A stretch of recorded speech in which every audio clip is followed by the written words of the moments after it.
Well, let's just start there then. I mean, the last time we talked, you were still not sure if you were going to end up taking a year off.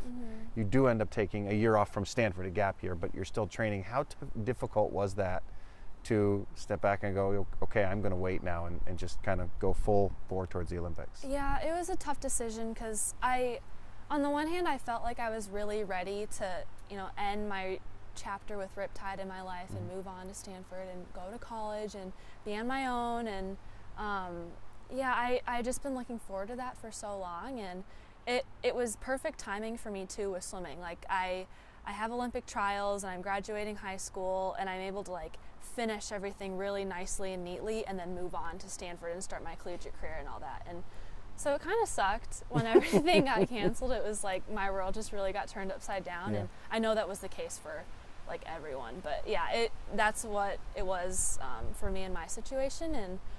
And it took a lot of thinking about, and I really, after a lot of thinking and a lot of time like procrastinating making my decision, I just realized that it would be the best thing to stick it out and finish this chapter with Mike like how I had intended to before all of this blew up. And my coach Greg at Stanford really understood, and my parents were supportive of me, and I don't regret it at all. I think it was the right thing. Why you talked a little bit about this, but why is it so important for you to finish with Mike? Oh yeah. So Mike has been my coach for 6 years now, and we just been through so much together, and I felt like it was right to finish strong with Mike and finish up at trials and hopefully the Olympic Games as with him as my coach, because he's been with me for so long. It didn't feel quite right moving on from him without finishing what we had started. And so I feel like this is the right thing to do, and in my heart last year when I was making that decision, I just knew that this was what I needed to do. And like I said, I don't regret it. I think this is what I needed to do. What was the year like for you? Because I know when you're training for the Olympics, it's a 4-year cycle. You build up to the 4th year, so you're swimming your best when you get to the Olympics, and now all of a sudden an extra year is thrown in. So what did that do to you, and what was it like for you? It was really weird and really hard, honestly. When the shutdown and everything happened back in March, I was out of the pool for a while. I can't remember how long. It was so long ago. But I was out of the pool for a while, a few weeks to a month or so, and then we started getting back into the pool, and things were really, odd, obviously, with the new COVID protocols. And I think I was only swimming 5 days a week, where normally I swim 6 days a week, and I swim like 8 or 9 times a week. So I was swimming 5 days a week, 5 times a week, and I was only swimming for like 90 minutes at a time, where I'd normally be swimming for like 2 hours or 2.5 hours at a time. So things really changed, and volume really dropped, and just my approach to the sport really changed. And it was like that all spring and all summer. And so I didn't really get back to normal practice until the fall. And so I had taken like 6 or 7 months of just being in limbo. And it was really weird getting back into things in the fall, especially when I went to my first swim meet in November. I think those 6 months of like weirdness really showed.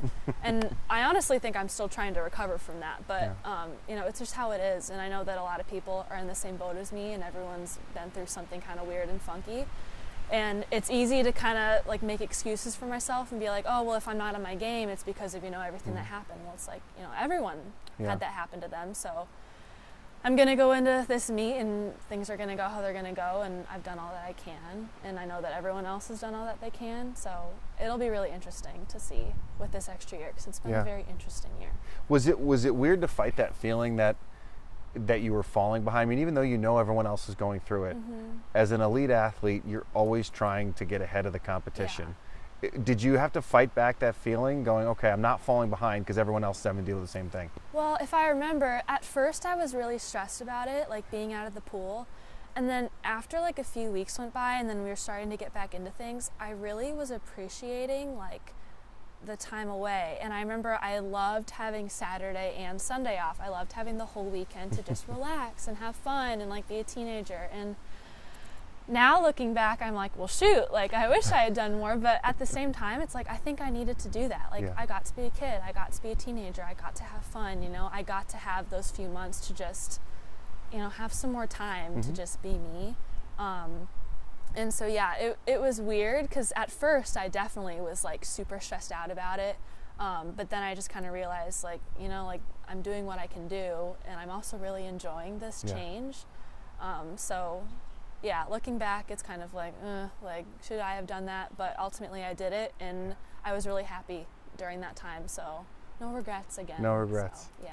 Do you feel more rejuvenated? I mean, you said you had that little break. Did you come back like, all right, like this, now I'm ready to really go? Yeah, I mean, because also during that time, like when the games got postponed for a while there, I was like, what am I even training for?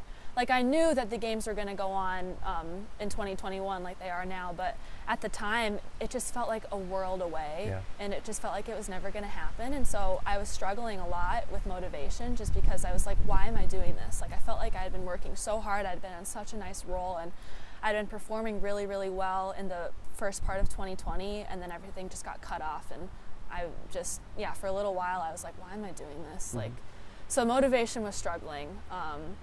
But yeah, I think once things started to rev back up again in the fall, and especially after that first swim meet in November where I really didn't do that well, I was like, okay, like let's put my head down, let's get back to work. And since then I've had some of the best practices I've had in my entire swimming career. So it sucked to go through that little blip where I was struggling, you know, with motivation and everything and wanting some more time off, but I think I needed it to, like you said, kind of rejuvenate myself and realize that I need to just kind of put my head down and keep going. And I think I'm glad I went through that.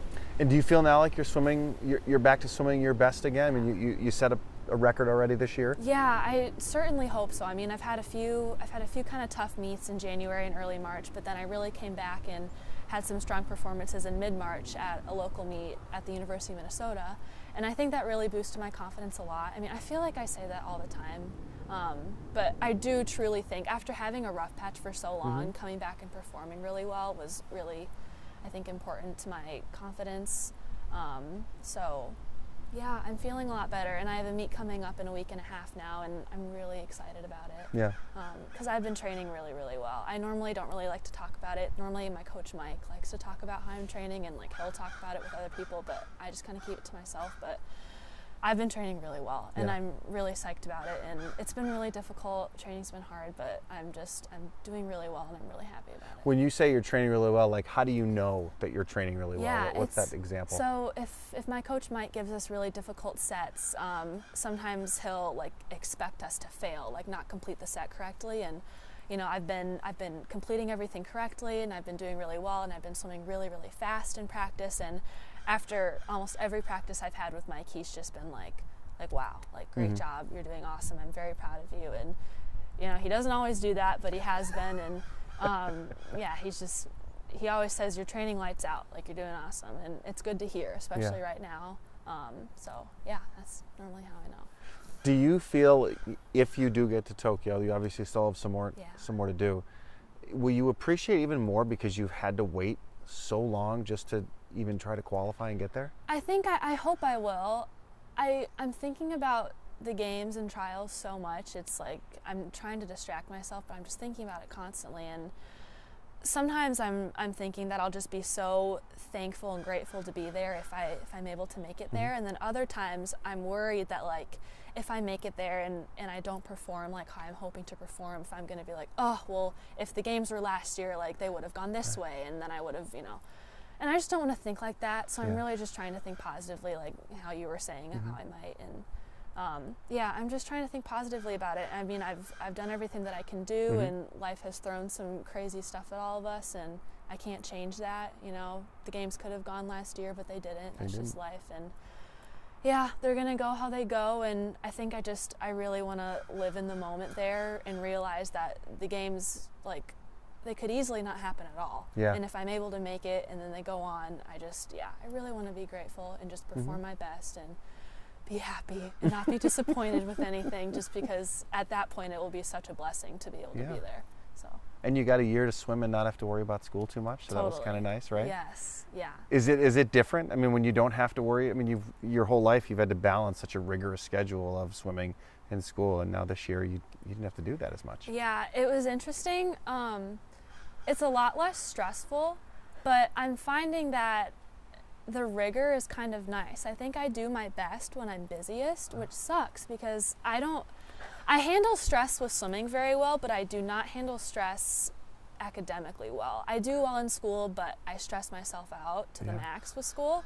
And so it's been nice not to have that to worry about, but I think that I do a lot better because I'm always busy and I don't have time to overthink things. Yeah.